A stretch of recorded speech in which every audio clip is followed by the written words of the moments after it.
അങ്ങനെ ഇന്നത്തെ ഡ്യൂട്ടി കഴിഞ്ഞിരിക്കുകയാണ്. അപ്പോഴാണ് ഞാനൊരു കാര്യം ഓർത്തത്. എൻ്റെ ഈ പഴയ ഫോൺ കണ്ടപ്പോഴേ, ഞാനിത് വാങ്ങിയിട്ട് 1.5 വർഷമായി. ഇത് സാംസങ് S21 FE എന്ന് പറയുന്നൊരു മോഡലാണ്.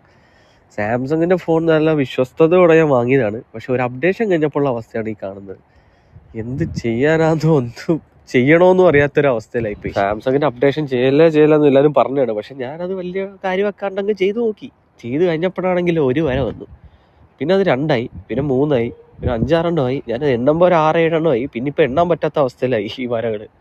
ഫസ്റ്റ് എനിക്കൊരു വട്ടം അണ്ടർ വാറണ്ടിയിൽ വന്നായിരുന്നു, അവരത് മാറി തന്നു. അന്ന് ഈ പോളിസി ഒന്നും ഇറങ്ങിയിട്ടില്ല. ഇപ്പോൾ പുതിയതായിട്ട് സാംസങ്ങിൻ്റെ പോളിസിയൊക്കെ വന്നിട്ടുണ്ട്. സാംസങ്ങിൻ്റെ ഫോൺ അണ്ടർ വാറണ്ടി അല്ലെങ്കിലും നമ്മൾ തരുന്നതായിരിക്കും എന്ന് പറഞ്ഞു വരും അപ്ഡേഷനിൽ. അണ്ടർ വാറണ്ടിയിലായിട്ട് വന്നിട്ടും എൻ്റെ നിന്ന് ഒരു 3000 രൂപ വാങ്ങി. അന്ന് ഈ പോളിസി ഒന്നും ഇറങ്ങിയിട്ടില്ല. അന്ന് എൻ്റെ നിന്ന് 3000 രൂപ വാങ്ങിയിട്ട് അവർ എനിക്കിത് മാറി തന്നു. അത് ഞാൻ ഇവർക്ക് കുറേ മെയില്, ഇവരുടെ ഹയർ ടീമിന് വരെ ഞാൻ നല്ലപോലെ മെയിൽ അയച്ചിട്ടാണ് എനിക്കിത് മാറി തന്നത്. എനിക്ക് ഫോൺ അവർ തിരിച്ചു തന്നപ്പോൾ എന്നോട് പറയുവാണ് അപ്ഡേഷൻ ചെയ്യരുതെന്ന്. പിന്നെ നമ്മൾ ഫോൺ വാങ്ങുന്നത് എന്തിനാണ്? കറക്റ്റ് 1 വർഷം കഴിഞ്ഞൊരു 3 മാസം ആയപ്പം ഒരു അപ്ഡേഷൻ അറിയാണ്ട് എങ്ങനെയോ കൈകൊണ്ട് അത് അപ്ഡേറ്റ് ആയി. 4-5 ദിവസം കഴിഞ്ഞപ്പോൾ ഒരു ലൈവ് വന്നു. അത് കഴിഞ്ഞിട്ടാണ് ഞാൻ ആലോചിച്ചത്, എങ്ങനെയോ കൈകൊണ്ട് അപ്ഡേറ്റ് ആയി. ആ ലൈവ് വന്ന സ്ഥിതിക്ക് ഞാൻ അപ്പം തന്നെ നേരെ നമ്മുടെ ഷോറൂമിൽ ചെന്ന് അവരോട് ചോദിച്ചു, ഇതൊന്ന് മാറി തരുന്ന കാര്യം എങ്ങനെയാണെന്ന് ചോദിച്ചു. അപ്പോൾ അവർ പറയണം, ഒരു വട്ടം നിങ്ങൾ ക്ലെയിം ചെയ്തുകൊണ്ട് ഇനി ചെയ്യാൻ പറ്റൂലെന്ന്.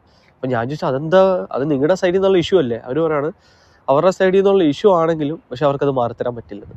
എന്താണ് അവർ പറഞ്ഞത്? പിന്നെ ഈ കൺസ്യൂമർ കോർട്ടിലും കോടതിയുടെ പുറകെ പോകാൻ നമുക്ക് സമയമില്ലാത്തതുകൊണ്ട് നമ്മൾ അതും കൊണ്ട് ഇങ്ങ് വന്ന് ഇപ്പം ഇത്രയോ ലൈനായി.